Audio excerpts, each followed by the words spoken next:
రాసిన మొదటి పత్రిక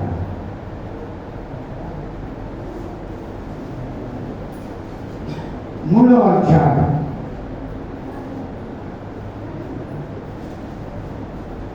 మొదటి వచనం ఒక చదవండి, 16 వచనం ఒక చదవండి,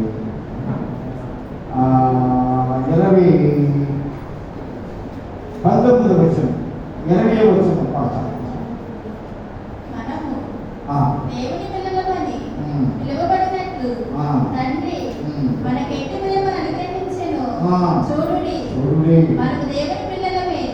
ఈ హేతువు చేత లోకము మనల్ని ఎరుగదు, ఎలయనగా అది ఆయనను ఎరుగలేదు. 16 ఆయన మన నిమిత్తము తన ప్రాణమును పెట్టెను కనుక దీని వలన ప్రేమ ఎట్టిదని తెలుసుకొనుచున్నాము. మనము కూడా సహోదరుల నిమిత్తము మన ప్రాణములను పెట్టబద్దలమై ఉన్నాము. 20వ వచనం చూడండి, 20వ వచనం. దేవుడు మన హృదయము కంటే 4వ అధ్యాయం 20వ వచనం. 4వ అధ్యాయం 20వ వచనం. ఎవడైనాను నేను దేవుని ప్రేమించుచున్నానని చెప్పి తన సహోదరుని ద్వేషించిన ఎడల అతడు అధిక బుద్ధిగలను అబద్ధికుడగును. తాను చూసిన తన సహోదరుని ప్రేమింపని వాడు తాను చూడని దేవుని ప్రేమింపలేడు. ఈ చదివినటువంటి ఈ వచనాలు మనకు ఏం కనపడుతుంది? అందరూ విన్నాం కదా, అందరూ బైబిల్ తీశారు కదా, అందరూ బైబిల్ లేకపోయినా గడ్డ కింద చేయించుకొని ఇంకన్నారు కదా. ఆలోచించి ఏమున్నది అమ్మా? ప్రేమను మనం చూస్తున్నాం. ప్రేమ ఇవాళ మనకి ఇచ్చిన అంశం ఏంటంటే వాత్సల్యత అనే అంశం. వాత్సల్యత అంటే దాంట్లో చాలా వచ్చేస్తాయి. వాత్సల్యతలో వచ్చే మాట ఏంటంటే ప్రేమ, కనికరం, దయ, జాలి, ఇవన్నీ కూడా ఆ వాత్సల్యతలో దారి. ఈ యోహాను ఎన్ని గ్రంథాలు రాశాడండి? 5 పుస్తకాలు రాశాడు యోహాను. ప్రభు శిష్యుడి, యాకోబు సహోదరుడు, జబదయి కుమారుడు. వీరి పని ఏంటంటే చేపలు పట్టడం, జాగ్రత్త. అన్నదమ్ములు కూడా జాగ్రత్త. పేతురు ఆంగ్లేయులు కూడా జాగ్రత్త. చాలా మంది ప్రభు శిష్యులు పెట్టుకుంటారు. ఎవరైతే చేపలు పెట్టుకోలేదు, జాగ్రత్త. ఈ యోహాను ఎక్కువగా ప్రభు సేవకు నిమగ్నత కలిగినటువంటి వాడు. క్రీస్తు ప్రేమ కొరకు యోహాను తాపత్రయపడి ఎప్పుడు కూడా ప్రభు ఎప్పుడు ఉంటే అక్కడ ఉండేవాడు యోహాను. అందుకని ప్రభువు ఎప్పుడు కూడా నలుగురిని అమెరికి తెలియదు. అక్కడే ఎవరు అమ్మా?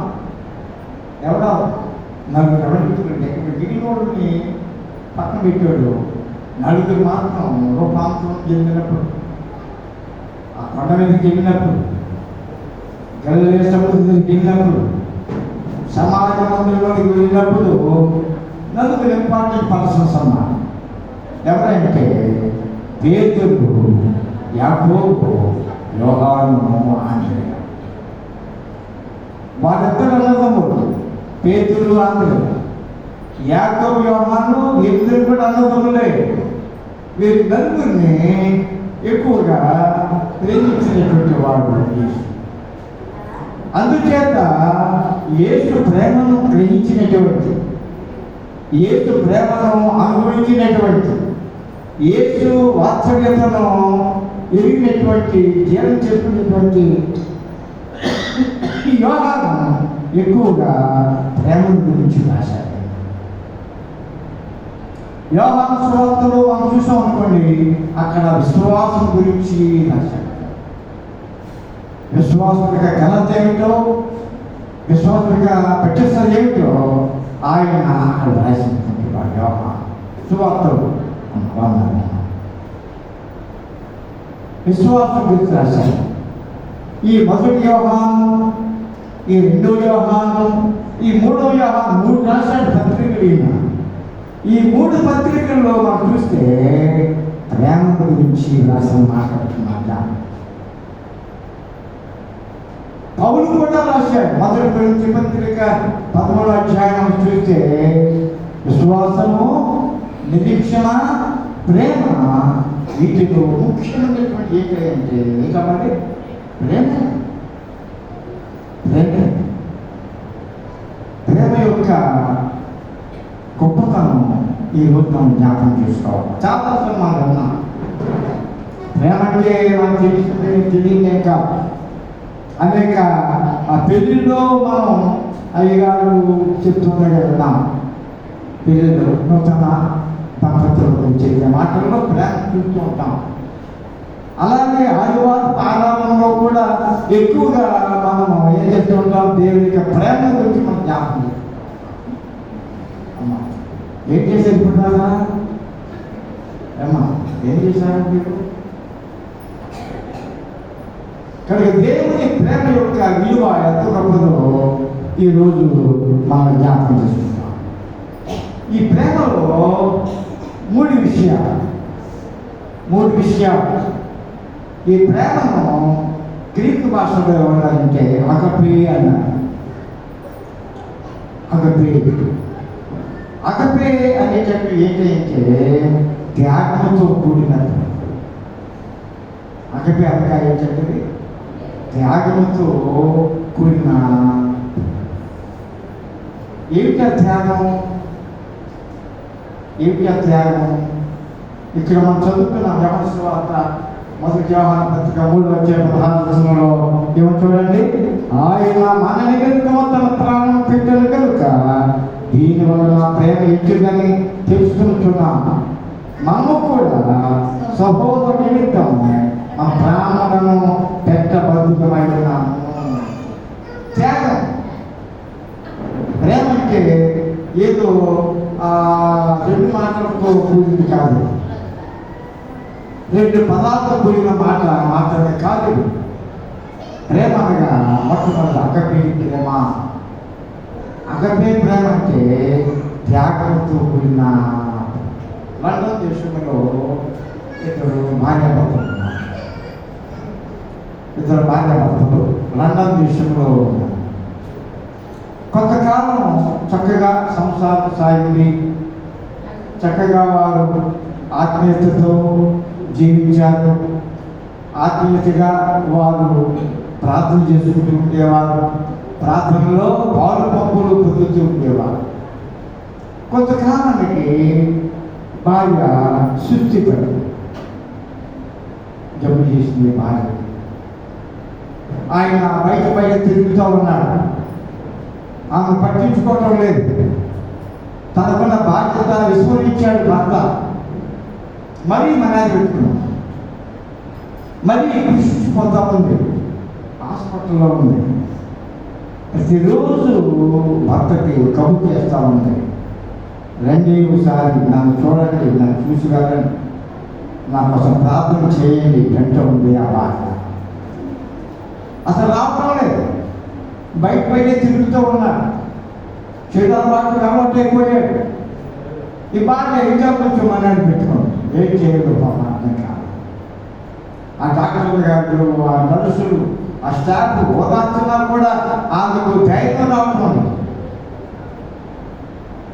ఒక రోజున ఒక లెటర్ రాసింది, ఒక ఉత్తరం రాసి ఆ భర్తకు పంపించింది. ఏమంటే చాలా కాలంగా నేను హాస్పిటల్లో ఉండిపోయాను. అనాథుల గురించో బాధపడుతూ ఉన్నాను. మీరు రాకపోవటం వలన నా అనారోగ్యము మరింత ఎక్కువైపోయింది. శరీరం అంతా కూడా వ్యస్తమైపోయింది. లేవలేకుండా ఉన్నాను, నడవలేకుండా ఉన్నాను, ఆహారం తీసుకోవడానికి కూడా నాకు శక్తి లేదు, బలం లేదు. ఒక్కసారి మీరు నాకు కనిపించి వెళ్ళండి అని చెప్పి ఒక లెటర్ రాసి పంపించింది భర్త గారికి. 4-5 లెటర్స్ వెళ్ళి కానీ అతను రాలేదు. చివరిసారిగా ఒక లెటర్ రాసింది, నేను కొద్ది రోజుల్లో చనిపోతూ ఉన్నాను, కొద్ది రోజుల్లో నేను మరణిస్తూ ఉన్నాను, ఒక్కసారి నన్ను చూసి వెళ్ళండి. కడసారిగా నేను చూడాలని ఆశ కలిగి ఉన్నాను. నేను మీరు నాకు కనపడితే చాలు, నాకెంతో సంతోషం, ఎంతో ఆనందం, శక్తి వస్తుంది, బలం వస్తుంది. ఈ మందులు కాదు కావాల్సింది, మీరు నాకు కావాలి, మీ చూపు నాకు కావాలి, మీ ఒడిలో పడుకొని నిద్రపోవాలని ఆశగా ఉందని చివరికి ఒక లెటర్ రాసింది ఆవిడ తన భర్తగా. ఆ లెటర్ చూసిన తర్వాత ఇక ఆకర్షాలు కదా, వెళ్దాం చూద్దాం అనుకున్నాడు. హాస్పిటల్కి వచ్చాడు. వచ్చిన తర్వాత కూర్చున్నాడు, ఆ పక్కన కూర్చున్నాడు. లేవలిస్తున్నప్పుడు ఆమె శక్తి కూడా తీసుకుపోయింది. ఆ తల అతను ఒడిలో పెట్టుకొని ఉంగరం చూపించింది. పెళ్ళిలో ఆయన పెట్టిన ఉంగరం, పెళ్ళిలో ఈ ఉంగరంతో నేను వివాహం చేసుకొని అక్కడ మనస్తత్వం లేదు. మన మనస్తత్వం లేకపోతే పెళ్ళి ఉండదు. అవునా? మనస్తత్వం కలిస్తేనే పెళ్ళి, మనస్తత్వం లేకపోతే బృహం ఆపేస్తారు. అక్కడ ఆ పొద్దు లేకపోతే బృహం ఆపేస్తారు కథలు. ఆ మనస్తత్వంతో పడి ఉంగరం కొన్ని ప్రాంతాల్లో బైబిల్ పట్టుకొని ప్రమాణం చేపిస్తారు.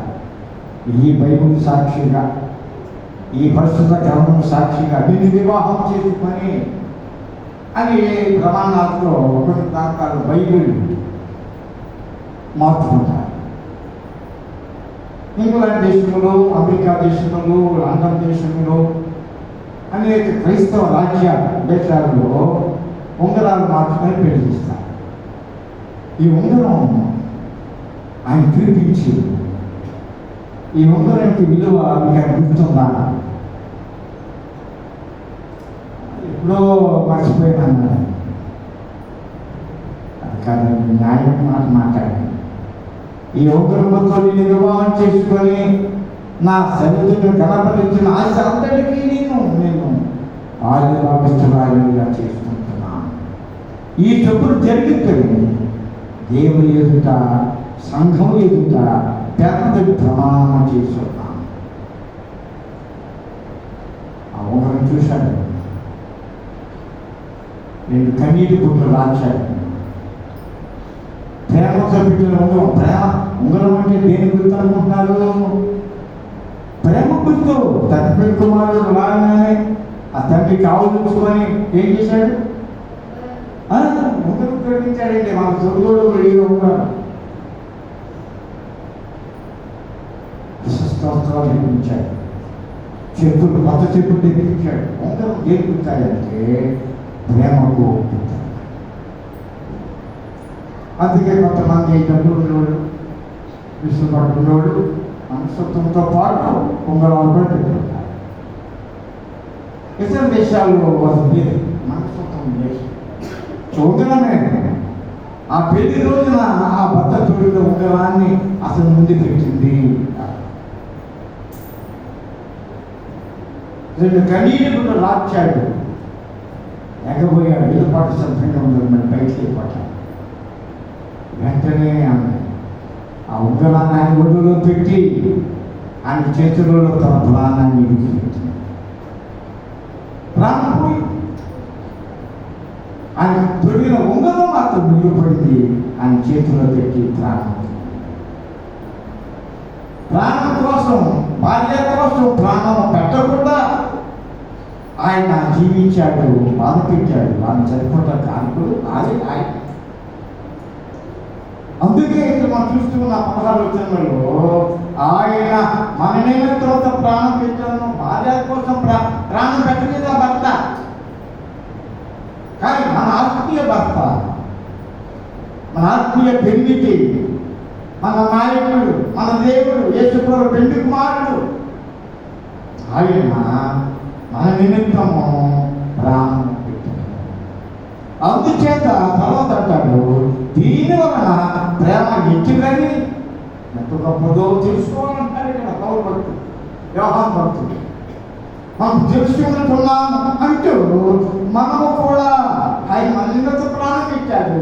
ప్రేమతో మనం ఏం చేయాలంటాడు ఇక్కడ, మనము కూడా మన సహోదరుని మన ప్రాణం పెట్ట వద్దులు ఉన్నాం. మనం కూడా తోచువారు ఎదుటివారు వరకు అంటే బలవంతంగా కలిసి చేసుకోవడం కాదు, బలవంతంగా మనం రోడ్డు మీద యాక్సిడెంట్ చేసుకోవడం కాదు. మన ఆపదలో ఉండగా, కష్టాల్లో ఉండగా, నష్టాల్లో ఉండగా, లేకపోతే స్థితిలో ఉంటూ ఉన్నప్పుడు మనము కూడా త్యాగం చేసే ప్రేమ మనకి.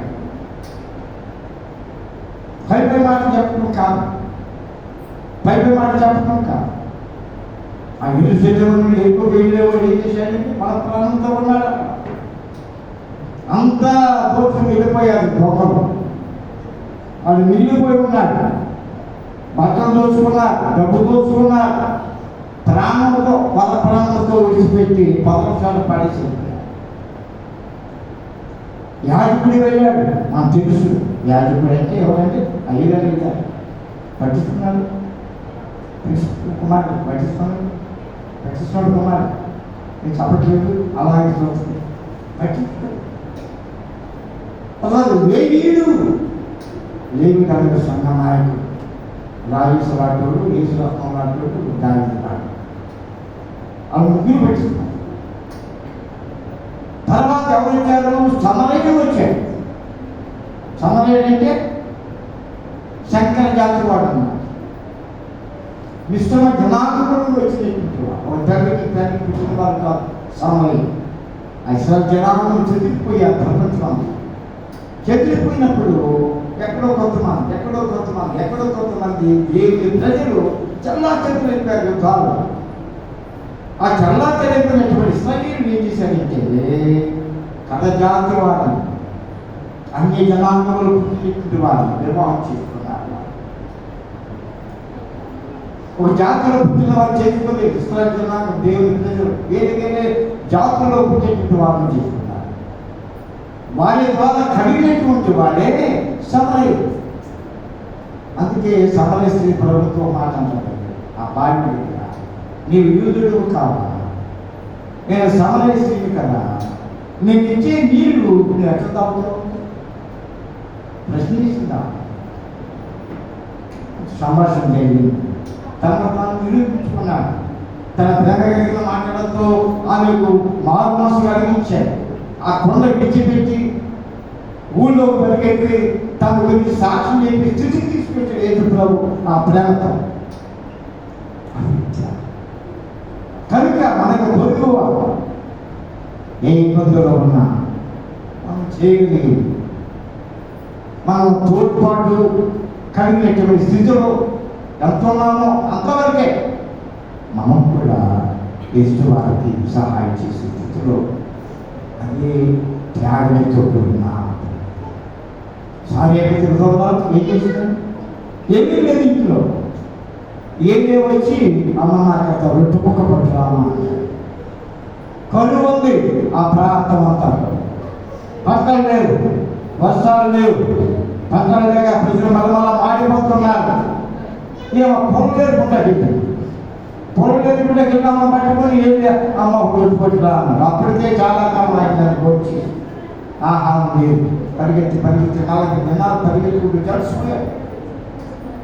అప్పుడు అమ్మంది, అయ్యా తొట్టిలో పచ్చడి పిండి ఉన్నది, బుద్ధిలో కొంచెం ముందునే ఉన్నది, ఎన్నో రొట్టెలు అవ్వు, నాకు కొడుకున్నా, నాకు బెనిఫిట్లే, నేను విధవాన్ని తయారు చేసుకొని తిని చచ్చిపోవాలనుకుంటున్నాను. నేను మీరే మాట భయపడవద్దు.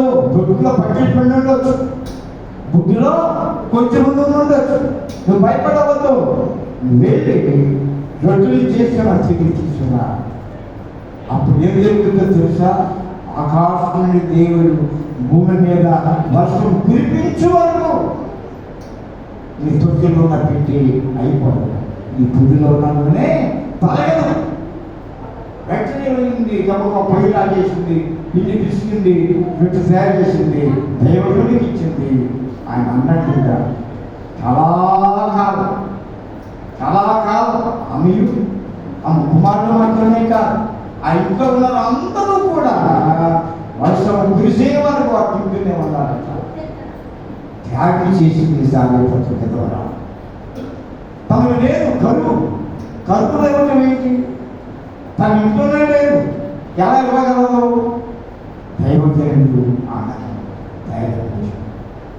నువ్వు భయపడవద్దు, మనం త్యాగం చేస్తే, త్యాగంతో కూడిన ప్రేమను కనపరుస్తూ ఉంటే ఆయన మనలను జ్ఞాపకం చేసుకుంటాం. మన ఇంట్లో లోటు ఉండదు, మన ఒంట్లో లోటు ఉండదు, మన జీవితంలో లోటు ఉండదు. సమృద్ధికరంగా ఆయన మన సహాయం చేస్తారు. అందుకంటాడు ఆయన మన ప్రాణాలను తప్పించుకోవటం కాదు, మొహం తిప్పుకొని వెళ్ళిపోవటం కాదు. అదొక బాధ్యత, అదొక రెస్పాన్సిబిలిటీ, అదొక డ్యూటీ అన్నిటితోటి ఇక్కడ త్యాగంతో ఇంకా మీ మాట 4వ అధ్యాయంలో ఈ మొదటి పత్రిక ఎక్కడ 20వ వచనం చూడండి. ఎవరైనాను నేను దేవుని ప్రేమించుతున్నానని చెప్పి తన సహోదరుని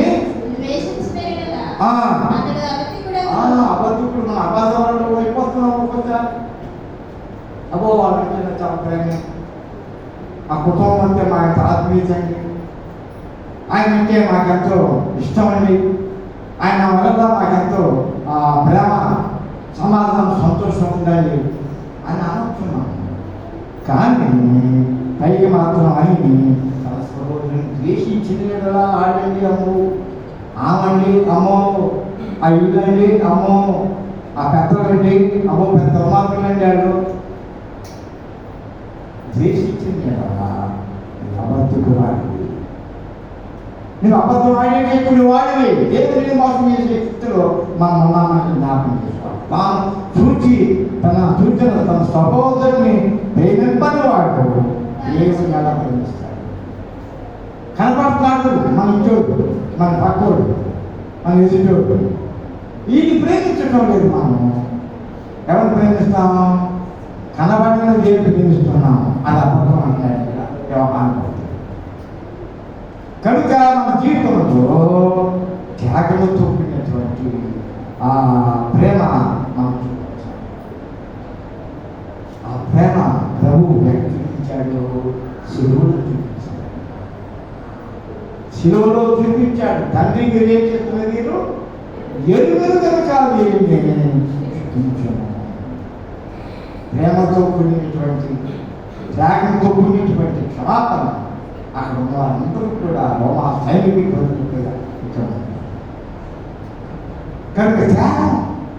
వాళ్ళు ఎన్ని తిట్టినా, ముఖం వేసినా, పిడుగుద్దులు గుద్దినా, ఎలా అనేక రక్షించావు కదా, నీవు రక్షించుకోలేవా? దేవాలయంగా పడగొట్టి 3 దినాలు కష్టాలను ప్రగాపాలు పడతావు. ఇప్పుడు నువ్వు రక్షించుకుని దిగి రాలేవా? ఎంతో విసిగించారు, ఎంతో దూషించారు. ఆయన ప్రేమతో అంటాడు, నేను కనుక నా దేవుడు చెబితే పరలోకం నుండి ఎన్నో సమూహం వచ్చి నేను పెట్టిపోతానన్నాడు. అక్కడ చేయలే. నేను కనుక తండ్రితో ఒక మాట మాట్లాడితే మీరు పెట్టే బాధలన్నిటికీ కూడా పరిహారం ఏంటంటే పరలోకం సర్వ సమూహము వచ్చాక నేనే పట్టుకోవాలి. ఆ పని చేయలేదు. ఆయన త్యాగంతో ఉన్నటువంటి ప్రేమ చూపించడం బట్టే ఈరోజు మనము ఎంతో దీర్ఘకాలంగా అలాంటి ప్రేమ మనం కనపరచాలని, చూపించాలని ఇక్కడ వ్యవహార భక్తులు మనతో మాట్లాడుతున్నాం. ఆ ప్రేమ మన కాదు. ఇంకొక మాట మొదటి వచ్చి చదువుకున్నాం, మొదటి 3వ అధ్యాయం మొదటి వచనం. మనం దేవుడి పిల్లలమని తెలుగుబడినప్పుడు తండ్రి మనకి ఇంటి ప్రేమ అనుగ్రహించను.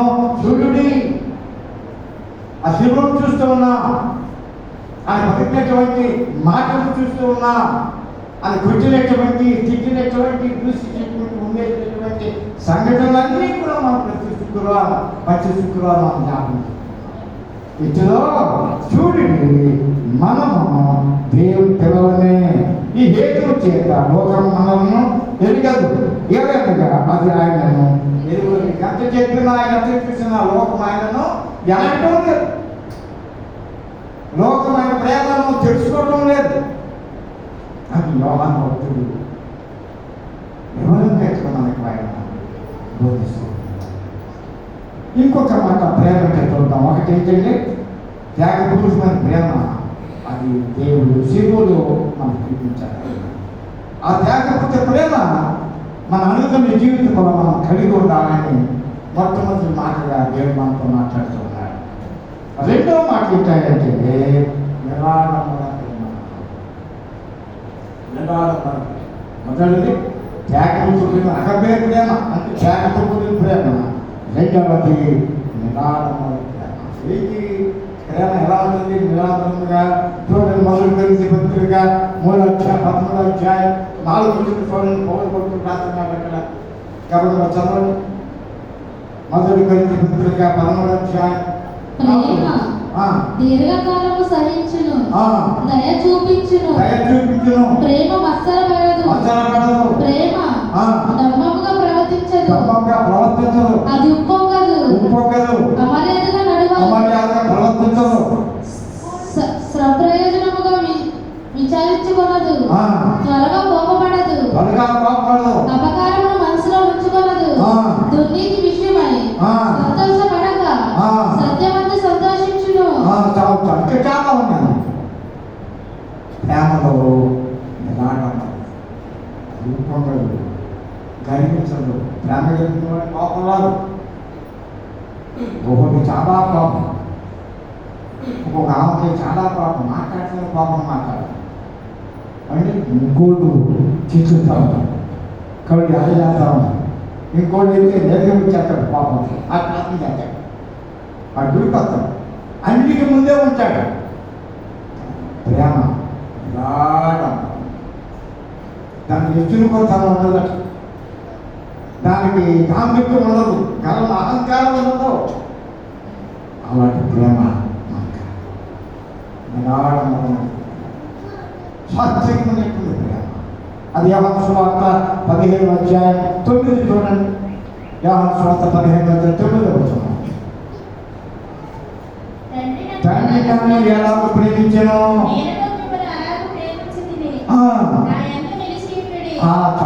నా ప్రేమ తండ్రి నన్ను ప్రేమించాడు, మానవ రూపంలో జన్మ పెట్టేశాడు, మధ్యమ గారి గర్భంలో పుట్టించాడు. 30 ఏళ్ళు ఎలా ఉన్నానో నా తండ్రి దగ్గర, మిగిలిన 3.5 సంవత్సరాలు కూడా నేను చాలా బాధ అనుభవించాను.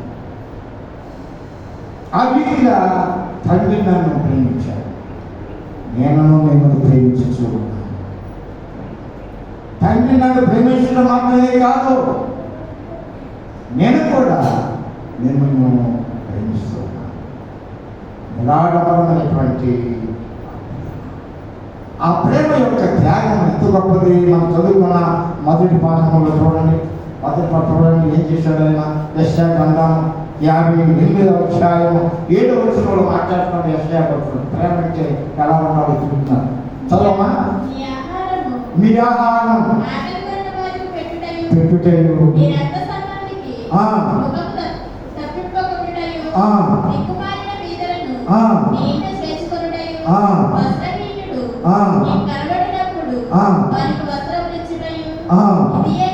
ఇదే కదా. ఇదే నేను కోరుకుంటున్నా. ఈ ప్రేమ నీ ప్రక్కడి నుంచి మొహం తిప్పుకోవద్దు. నువ్వు ఆడు ఆకలి కొని ఉంటే ఆడి ఆహారం పెట్టు, ఆడి వస్త్రహీనుడే ఉంటే వస్త్ర సహాయం చేయి. ఇవన్నీ చేయగలిగినప్పుడు నేను ప్రేమిస్తాను. నేను చేశాను. నేను అది జరిగించాను. నా కుమారుడు నా కుమార్తె కదా నీవు కూడా నిరాడంబరముగా ఆ ప్రేమను నీ పొరుగు వారి పట్ల ఉపవాసం ఏమి గొప్పతనం కాదు. ఉపవాసం చేసి చేసి చేసి చేసి నువ్వు పొరుగు వారి పట్ల ప్రేమ లేకపోతే, నీవు గ్రహించి కోపపడి దూషిస్తావంటే నీ ప్రేమ అబద్ధం. నీ ప్రేమలో త్యాగం లేదు. ఆ రోజు యెషయా కాలంలో అవన్నీ కూడా వారు చేశారు, ఉపవాసం చేస్తూ ఉన్నారు. కానీ వారు పేదవాడికి వస్త్రాలు పట్టడం లేదు, ఆహారం లేనివాడికి ఆహారం పట్టడం లేదు. ఏదైనా ఇబ్బంది పడుతూ ఉంటే సహాయం చేసేవాడు, ఆశించేవాడు లేదు. 10వ వచనాలు చదువుకుంటానండి, 8వ వచనాలు చదువుకుంటానండి.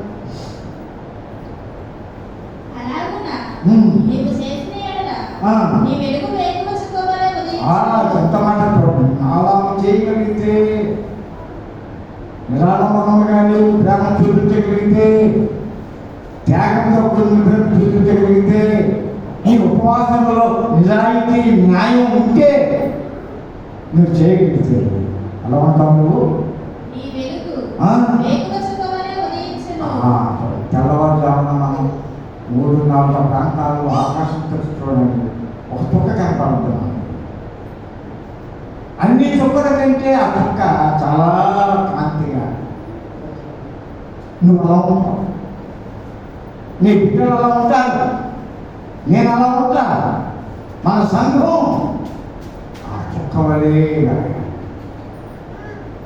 మంచి విలువైనటువంటి చుక్క వలే మనం జీవించగలుగుతాం. ఎప్పుడంటే ఆ పైన చెప్పినటువంటి విషయాలన్నిటిలో కూడా ఆ ప్రేమ, ఆ త్యాగం చేయగలిగితే, నిరాడంబరమైన జీవించగలిగితే నీవు ధన్యుడు. అదే మనం చూసాము 3వ భాగం చూడడం చూశాను, 9వ అధ్యాయం 35వ వచనం చదవడం చూశాను. యేసు వారి సమాజ మందిరములలో బోధించుచు, రాజ్యసువార్త ప్రకటించుచు, ప్రతి విధమైన రోగమును, ప్రతి విధమైన వ్యాధిని స్వస్థత పరచుచు, సమస్త పట్టణములందును గ్రామములందును సంచారం చేసెను. ఆయన నడుచుకుంటూ వెళ్ళిపోతూ ఉన్నారు. 3వ మాట కదా, ప్రతిఫలం ఆశించాను. నాకేదైనా చేసినామనుకోండి సహాయం, నాకేదో ఇస్తారు, నాకేదో పెడతారు, నాకేదో ప్రతిఫలం ఉంటుంది అది కూడా చేసే ప్రేమ, చూపించే ప్రేమ.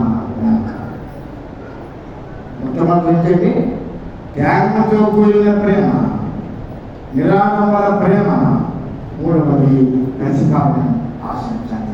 అదే చూసామా 3వ పట్టణంలో చదవమోసారి మళ్ళీ ఆయన ప్రేమ 9:30. యేసు వారి సమాజ మందిరములలో బోధించుచు, రాజ్య సువార్త ప్రకటించుచు, ప్రతి విధమైన రోగమును, ప్రతి విధమైన వ్యాధిని స్వస్థపరచుచు, సమస్త పట్టణములందును గ్రామములందును సంచారం చేయుచుండెను. ఆయన పని ఏంటంటే ప్రతిఫలము లేనటువంటి సేవ. ఆయన ఎక్కడెక్కడ తిరుగుతున్నాడు? సమాజ మందిరాల్లో బోధిస్తున్నాడు, పట్టణాల్లో బోధిస్తూ ఉన్నాడు, గ్రామాల్లో బోధిస్తూ ఉన్నాడు. అనేక మందిని ఆయన స్వస్థపరచడం ఇక్కడ చూస్తూ ఉన్నాం. అలా వాళ్ళు స్వస్థపరచడం వలన వాళ్ళు చందా వేస్తారని కానీ, వాళ్ళు భోజనం పెడతారని కానీ, వాళ్ళు సన్మానాలు చేస్తారని కానీ, ఏదేదో ఇస్తారని ఆశపడింది చెప్పడం ఆలోచనలు ఇప్పుడు ఎక్కువైపోయింది. అని ఆశించి ఉంటుంది, అది అవసరమే. కానీ కొంతమంది సన్మానాలు చేసుకుంటే ఇష్టపడుతూ ఉంటారు. చాలా ఉంగరాలు, కొంతమంది బట్టలు, సూట్ కేసులు, టీవీలు, రేడియోలు ఆశపడే వాళ్ళు. కానీ యేసుప్రభు ప్రయాణంతా కూడా ఇటు ప్రయాణం అంటే ఇటు ప్రయాణం అని నడుపుతుంది. కానీ నడకనే ఇటు ఏమన్నా నజరేతు వెళ్ళాలంటే, నజరేతు నుండి యెరూషలేము రావాలంటే, యెరూషలేము నుండి బేతనియా వెళ్ళాలంటే నడుచుకుంటూ వెళ్ళిపోవడం. ఈరోజు ఏ గారు రావట్లా నడిసాయి గారు వస్తున్నారు. నా టైంలో నేను ఒక్కడే పండించుకుంటాను. తర్వాత అయ్యగారికి ఏ పరిస్థితి కూడా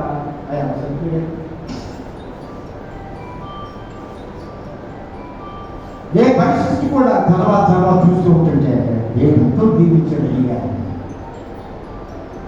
మొట్టమొదటి నా జీవితంలో సైకిలే ఎక్కడో బండారు గన్నవాళ్ళ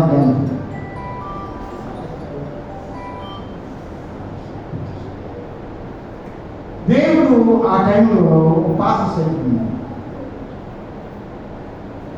ఆ సైకిల్ వేసుకొని ఆ బండారుకి 15 రోజులు మొత్తం వర్షం వస్తే ఇంకో ఊరి బయట దాకా కూడా మోకాళ్ళతో పడతా ఊళ్ళో చెప్తున్నాను. నేను పెట్టిన బాధ చెప్తున్నాను. తర్వాత కొంతకాలానికి ఎప్పుడో పుట్టినాలు వెళ్ళిన తర్వాత ఈ లోపల 4 దూళ్ళు ప్యారిస్ అయిపోయింది. ఒక చిన్న పాత టీవీ వేసుకుంటుంది. ఆ తర్వాత వాహనాలు పెట్టింది దేవుడు దీవించాడు. ఈనాడు అయ్యగారిని ఎంతో దేవుడు దీవించాడు. రావటం 1 ఏళ్ళు 2 ఏళ్ళు 3 ఏళ్ళు చేయకుండానే వాళ్ళు ఎంతో దీవులకరంగా వాహనాలు కొనుక్కున్న కారణం ఏంటి? దేవుడి వారి సేవ ఫలితం. దేవుడు వారిని ప్రేమించాడు. ఆ ప్రేమ ఫలితం దేవుడు వారికి వాహనాలను ఇస్తూ ఉన్నాడు. కానీ యేసు ప్రభు వాహనాలు లేవు. కనీసం ఎవరైనా కాకపోతే ఆ పల్లకిలోనో ఆ దూరం మీదనో ఆ ఒంటె మీదనో తీసుకెళ్ళవడం లేదు. ఎప్పుడో తల్లి గర్భంలో ఉండగా గాడి మీద ఉంటుంది. ఎప్పుడో శిలువ వేసే ముందు ఆయన మాట్లాడిన రోజున దావితో జైలు కూడిగించారు గాడి మీద. ఆ రకంగా వాహనం ఎక్కాడు. కానీ ఆయన ప్రత్యేకమైన రథాలు కానీ పల్లకీలు కానీ ఏది లేవు. కాలు నడకన ఆయన ప్రయాణం చేశాడు, సంచారం చేశాడు. ఆ సంచారంలో ఏం చేస్తూ ఉన్నాడు? ఆయన బాధ చేస్తూ ఉన్నాడు. ప్రతి విధమైన రోగాలతో బాధపడేవారు స్వస్థపరుస్తూ విసుక్కోలేదు. ఆయన విసుగుతారు లేదా? ఆయనకి తిరుగుతున్నాడు, బోధిస్తూ ఉన్నాడు, ప్రార్థన చేస్తూ ఉన్నాడు, ప్రసంగాలు చేస్తూ ఉన్నాడు, స్వస్థపరుస్తూ ఉన్నాడు. ఆయన ప్రతిభావం ఆశించకుండా చేశాడు. ఈ రోజున ఎంతో మంది నా పట్ల అభిమానంగా భోజనం పెట్టారు. అది ఇప్పుడు మర్చిపోవాలి. చాలా మంది ఇక్కడ ఉన్నటువంటి ఆడవాళ్ళు చాలా మంది నా భోజనం నేను కూర్చొని తింటున్నాను. ఆ తినండి ఇంకా కొంచెం ఆ ప్రేమ ఎందుకు? ఆ ప్రేమ ఆతిథ్యం నేను ఏదో ప్రతిఫలం ఇస్తానని కాదు, నేను ఏదో వారికి బహుమానం ఇస్తానని కాదు. ఆ భోజనం ఇచ్చినప్పుడల్లా అమ్మ 500 ఉంచుకో, ఈ 1000 ఉంచుకో, ఈ చీర కొనుక్కో, ఈ ఉంగరం ఉంచుకో అనే ప్రతిఫలం ఆశపడే భోజనం పెట్టట్లే. ఆశపడేది నిజమైన ప్రేమ కాదు. ప్రతిఫలం ఆశ లేకుండా చేసేటటువంటి ఆ భోజనం జీవనకరమైంది. ఈ సమస్యలన్నీ తీర్చగలిగేటటువంటి ఏదైతే ప్రతిఫలం ఆశించకుండా నేను చేసేటటువంటి కార్యం, అలాంటి ప్రేమ యాసర గ్రామంలో యేసుప్రభు ఎప్పుడు మరియమ్మ చాలా కష్టపడి భోజనం పెట్టింటారు. మాట చేస్తూ ఉండేది. మరియమ్మ ప్రతిజ్ఞ వడ్డిస్తూ ఉండేది. అలాగే కాదు పిచ్చాపాటి ప్రభుత్వం మాట్లాడుతూ ఉండేది. ప్రభు ద్వారా మా ప్రతిఫలం కావాలని ఆ కుటుంబం ఎప్పుడు ఆశపడింది. అదే 82వ కీర్తనలో మనం చూసాం. చదవండి సార్. 82వ కీర్తన చూడమా? 82వ కీర్తన చూడండి సార్. 3వ కీర్తన పేదలకును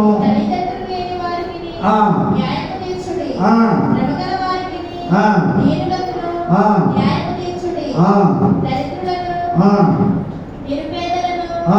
విడిపించుడి. ఆ. భక్తిహీనుల చేతిలో నుండి ఆ. వారిని తప్పించుడి. వారిని తప్పించుడి.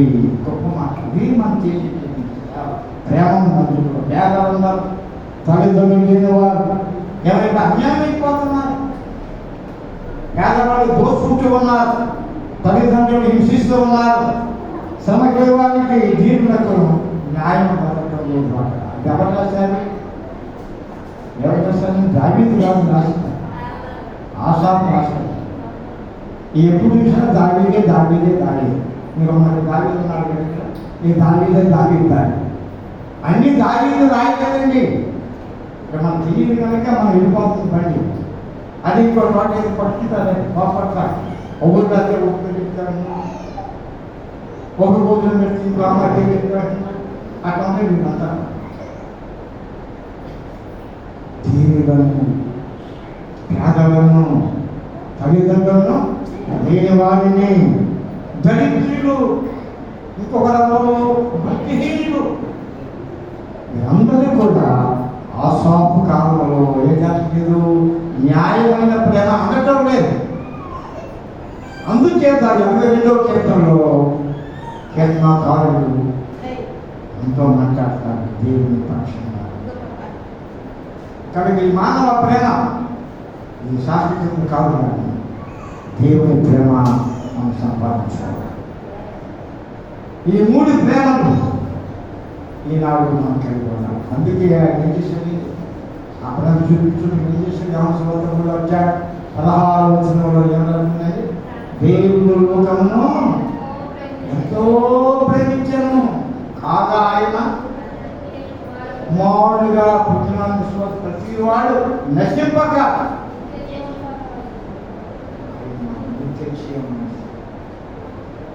మన ఎవరో నశించుకోవడం వీలే.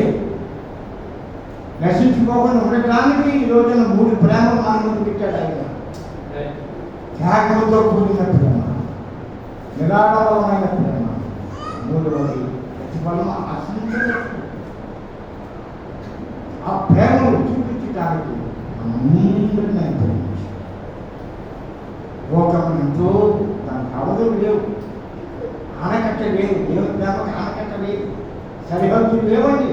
మన హద్దులు ఉన్నాయి, మన ఇంటి గద్దులు ఉన్నాయి, మన పొలాల గద్దులు ఉన్నాయి, సమస్తానికి ఉన్న హద్దులు పెట్టుకుంటాం. మనం అది దాటి అవుతాం కొద్ది అట్లా అయిపోయింది. గొడవే. దేవుని ప్రేమ సరిహద్దు ఎంతో ప్రేమించిన దేవుడు కారణం ఏంటంటే మనం నిత్య జీవం పొందుతాం. ఈ ప్రేమ కలిగి ఉంది. ఈ త్యాగంతో కూడిన ప్రేమ, నిరాడంబర ప్రేమ, నిష్పత్తి ఆశించినటువంటి ప్రేమను కలిగి ఉంటే నశించుకోవాలి. మనము బలహీనులు కాదు. దేవుని ప్రేమలో నుండి మనము దూరంగా ఉండలేము. ఆయన ప్రేమ ఎంతవరకు ఉండాలంటే అందరూ కూడా ఆయన కాపాడారు. మనందరూ కూడా రక్షణ పొంది మారు మనసు పొంది ఒక రాజ్యములో నిత్య జీవములో మనము స్థిరంగా ప్రభు కృపాసం పెట్టడానికి ఆయన చూపించిన ప్రేమ మనకి. అందుకే మనం పూర్తి వాడు ప్రేమించినట్టు వద్దులమై ఉన్నాం. అందుకే సమరయుడు వాడు వెళ్ళిపోలేదు, ఆ మూడి విన్నాడు, వాడి యొక్క పరిస్థితి చూశాడు. వెంటనే హృదయంలో నుంచి ప్రేమ పొందుకొచ్చింది.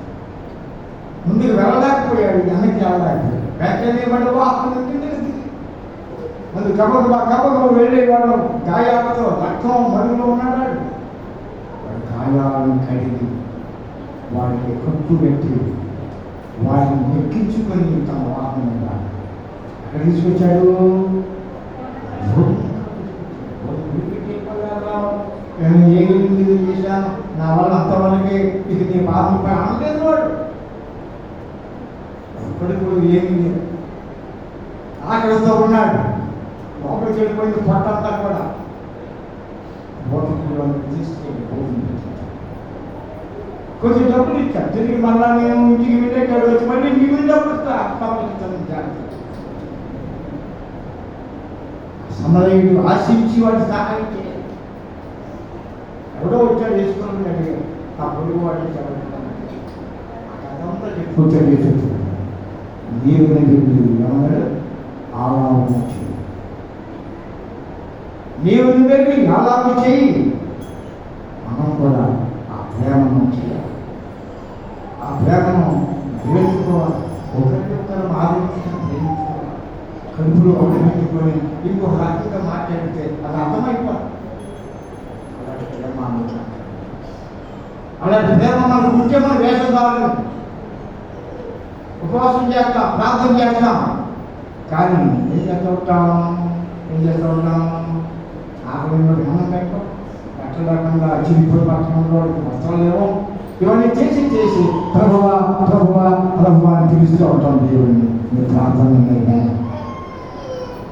నేను ప్రార్థన జవాబు ఇవ్వను. ఏం చేస్తాడంటే ఆయన ఎవరికుండా చెవులు మూసుకుంటాడు.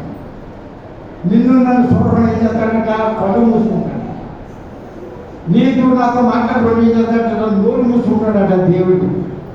మనం చూస్తాం దశాగ్రంథంలో ఇంకా చదువుతూ కనపడితే ఆ మాట కనుక ప్రేమైనటువంటి సహోదరుడు ఆమె ప్రేమ కపటం లేని ప్రేమ, అబద్ధాత్మక ప్రేమ. ఒకటి చెప్పి చేసేవాడు కాదా, ఏది చెబితే అది చెప్పేవాడు. అందుచేత ఆయన న్యాయము ప్రేమించిన వాడు కనుక న్యాయాధిపతి. పోట్లాడు పెరుగుతూ ఉంటే పోట్లాడు పెంచేవాడు కాదు ఆయన. మనం ఇంకో మాట ఇంకో మాట తగ్గుతుంటే చేస్తామన్నా, ఊళ్ళు వేగం చేస్తామన్నా, నిత్యపు చేస్తామన్నా, వచ్చి సమాధాన పరిచయం. అందుకే ఆయన ఇచ్చిన తెలియటంటే సమాధానం కాదు, పోట్లాడేవాడు కాదు. ఆయన సమాధాన పరిచి ప్రార్థించి మనందరినీ ప్రేమించిన ఆ దేవుడు ఈరోజు మనతో మాట్లాడుతున్నాడు. కొట్టినా తిట్టినా దూషించినా ఊసినా ఆయన సహించుకుని క్షమించాడు.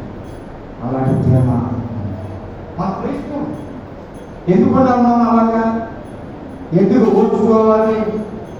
ఎందుకు మనం సహించుకోవాలి? మన దేవుని పెట్టున్నాం. మన క్రైస్తవం దేవుడు క్రిస్టియన్స్ ఉండే మేము. క్రిస్టియన్స్ ఎలా ఉండాలి? దేవుడు చూపించినట్టుగా ఆ మాటలో మనం నడవాలి. ఒకసారి తిట్టుకుంటూ కొట్టుకుంటూ ఇప్పటికి ఆలస్యంగా వస్తూ చివరిలో ప్రార్థన చేయకపోతే అది సంపూర్ణమైన ప్రేమ కాదు, సంపూర్ణమైన ప్రార్థన కాదది. అది నుండి మైక్ వినవాడు కానీ ప్రార్థన వినవాడు కానీ తయారు నీ మనసులో రావాలి ప్రార్థన. ఆరాటం కలగాలి, ప్రేరేపణ కలగాలి. పరుగున మనకి గుడిలో ప్రేమిస్తే మనసు కాదు. మనం చేస్తాం కొంతమంది. అయ్యా కుటుంబాలు ప్రతి రావాలి. కుటుంబాలు వచ్చేది దేవుడు ఇందు వాళ్ళు ఆ రావడం తెలుసు నాకు ప్రార్థన చేసేవాడు. అందుచేత అయ్యా కుటుంబాలు వచ్చాయి. జీవిత ప్రార్థన అది మనం ఆచరించడానికి మనం నష్టపడినా మనకు లాభం లేకపోయినా మన ఆత్మల కోసం మనం త్యాగం. ఉపవాసం నుండి ఆ కిచెన్ తోటలో ప్రార్థన చేశాడు. మన యొక్క రక్షణ కొరకు పర్వత రాజ్యం మనం తీర్చుకుంటాం. ఆ ప్రేమలో ఆ త్యాగంలో మోసం. రెండవది నిరాడంబర ప్రేమ. తండ్రి నేను ఎలాగో ప్రేమించాను, నేను మిమ్మల్ని అలాగో ప్రేమించాను. ప్రేమ నిలబడే ప్రేమగా మన ఉండాలి. జారిపోయే ప్రేమగా మనం 2 రోజులతో ప్రేమ, 4 రోజులతో ప్రేమ, జాగ్రత్త పడదు. ఎప్పుడు మనం ఎల్లప్పుడూ ఆ ప్రేమలో నిలబడి మనం నిలిచి ఉండాలి. ఆయన నిలిచి ఉన్నాడు. దేవుడి ప్రేమ మనం ఉండాలి. దేవుని ఆలోచన సమరయుడు చేసిన త్యాగం దేవుని ఆలోచన. మూడవది ప్రతిఫలం ఆశించండి. ఏదో మన మధ్య ఒక వార్త పెళ్ళికి పెళ్ళిళ్ళకి వెళ్ళి చాలామంది కట్నాలు పెడుతున్నారు. పెళ్లి కూతురు ఇంటికి వెళ్తే పెళ్లి కూతురు పెడుతున్నారు. పెళ్లి కొడుకు ఇంటికి వెళ్తే పెళ్లి కొడుకు పెడుతున్నారు. చచ్చిపోయిన వాళ్ళ ఇంటికి వెళ్ళినప్పుడు ఇవి ఒక స్టేట్మెంట్ నేను చూశాను వాట్సాప్. వాడు సంతోషంగా డబ్బులు ఖర్చు పెట్టి చేస్తా ఉన్నారు. వీరు ప్రతిఫలం లేనటువంటి స్థితిలో వారు ఉన్నారు. ఆ ఇంట్లో దుఃఖంలో కన్నీగా ఉన్నారు. పోషించేవాడు చనిపోయాడు, ఆదరించే మనిషి చనిపోయింది, ఇంట్లో అందరి కోసం ప్రార్థన చేసామని చనిపోయింది. దుఃఖంలో వారికి ఎంతో ఖర్చు ఉంటుంది. సమాధి ఖర్చు, భూస్థాపన ఖర్చు, భోజనాల ఖర్చు ఎంత ఉంటుంది, బట్టల ఖర్చు ఎంత ఉంటుంది. వాళ్ళకి ఇవ్వాలన్నా వాళ్ళకి ఇస్తే ప్రతిఫలం వచ్చేయడానికి వాళ్ళు తిరిగి ఇవ్వడానికి వాళ్ళ దగ్గర ఏమీ లేదు. అది మనం దాన్ని ప్రవేశపెట్టాలని ఒక పెద్ద ఆయన స్టేట్మెంట్ ఇచ్చారు. కనుక ప్రజల్లో నుండి రావాలి, ప్రజల యొక్క ఆదర్శం అది రుజువు చేసుకోవాలి. దాని కొరకు ప్రయాసపడేవాడు కూడా కావాలి. ఏదేమైనా మనం బతికినంత కావాలి. ఈ 3 మాటలు మనం జ్ఞాపకం చేసుకొని ప్రమాణమైనటువంటి దేవుడు మనం దేవుడు కాళీలో దేవుడుగా ఉన్నాడు. రవిగా ఇలాగే దేవుడు. ఇంకొక మాట అంటే అవసరం మాట్లాడారు తీయక్కర్లేదు. మనం ప్రేమించినంత కంటే ఆయన ముందు మనం ప్రేమించాడంట. మనం ప్రేమించేదా ఆయన లేడు. యేసు ప్రభు మనం ప్రేమించేదానికంటే ముందే ఆయన మనల్ని ప్రేమించాడు. ఎప్పుడు ప్రేమించాడు చెప్పగలరు? తల్లి గర్భములో మనం రూపించబడక ముందే ఆయన గుజ్జవాళ్ళంగా జీవితవాళ్ళంగా పుట్టకుండా ఆ తల్లి గర్భంలో 4వ నెల నుండి 9వ నెల వరకు తయారయ్యే ఆ పిండాన్ని దేవుడు జ్ఞాపకం చేసుకున్నాడు. పిండాన్ని ప్రేమించే తల్లిని ప్రేమించి ఆ పొదుపు ముగిటానికి తల్లికి ఓపిక ఇచ్చి ఆరోగ్యం ఇచ్చి ఆ గర్భవతి శిశువు అన్ని అవయవాలతో చక్కగా పుట్టాలని దీవించి 40 నిండిన తర్వాత బయటపడిన తర్వాత తల్లి పడే బాధ వేదన ఎంతో ప్రేమతో ఏమీ తినకుండా మానేసే ఆహారాన్ని గర్భంలో ఉన్న శిశువుని పెట్టారు. అనవకాశాలు ఒకటిలో తనుకుంటూ ఉంటుంటే ఆ నొప్పిని తట్టుకుని తల్లి ఆ ప్రసవించే సమయంలో మరింతగా బాధపడిన తల్లి కన్న తర్వాత అది పెరిగిన తర్వాత అది పెద్దమైన తర్వాత నువ్వు నాకు ఏం చేశావు? నువ్వు చూసే చాలా మంది నువ్వు నాకేం చేశావు? ఆ పడిన భావంతో చెప్తూ ఉంటుంటే ఆ ఇంట్లో నాకేం చేసావు? నువ్వు నాకేమి ఇచ్చావు? నువ్వు మా లావు అన్నావులే, మా లావు పిలిచావులే. ఈ రకం మాటలు మాట్లాడుతున్నాను. అలా స్వభావంగా వాళ్ళందరూ ఈ ప్రేమ జ్ఞాపకం ఆడుకుంటున్నాడు. కాకపోతే ఏదో కాకపోతే వాడి ప్రేమతో తీసుకుంటుంటే మధ్యలో ఏదో కొంచెం పొరపాటు జరుగుతూ ఉంటుంది. నా ఇష్టం, మగవాడు నా ఇష్టం. ఈ రోజున హృదయాల్లో ఈ మగ మనసు త్యాగం చేసింది తల్లి, మీరు త్యాగం చేయాలి. నిరాడంబరంగా జీవించింది నీ తల్లి, నీ తండ్రి. నీవు కూడా ప్రేమ కలిగి ఉంటారు. ప్రతిఫలం ఆశించకుండా పెంచారు పిల్లలను, తల్లిదండ్రులు. పిల్లలు గురించి చూశారు. ఎంత బాగా విజయం వచ్చి అయ్యా నేను సాక్షి చెప్తున్నాను. ఏంటా చిన్నమాయకు ఆపరేషన్ చేశాను. ఏంటి ఆపరేషన్?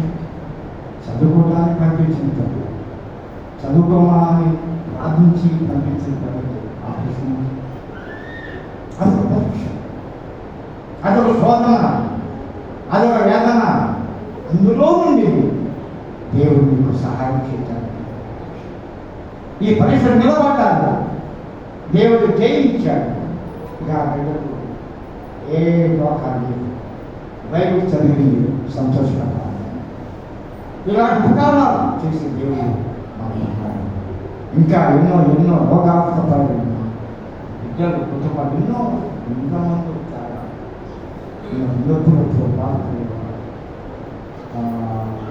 ఇంట్లో అనేక రకాల శోధన, అనేక రకాల హింసింప బడే చెప్తున్నారు. ఐక్యతని కుటుంబ భార్య భర్త వచ్చు అన్నదమ్ములు తల్లులకు పిల్లలు పడదు. కారణం ఏంటి? ప్రేమ. ప్రేమలో ఉన్నటువంటి మాధుర్యాన్ని, అభిరుచిని మనం తెలుసుకోలేకపోవడం అనేక కుటుంబ హత్యలతో, మానవ హోమాలతో, ఆత్మహత్యలతో, కోర్టు కేసులతో, తగ్గులతో, వేదనలతో నిలుపుతో పరిస్థితులు ఇక్కడ న్యాయం చేయాలి. ఇక్కడ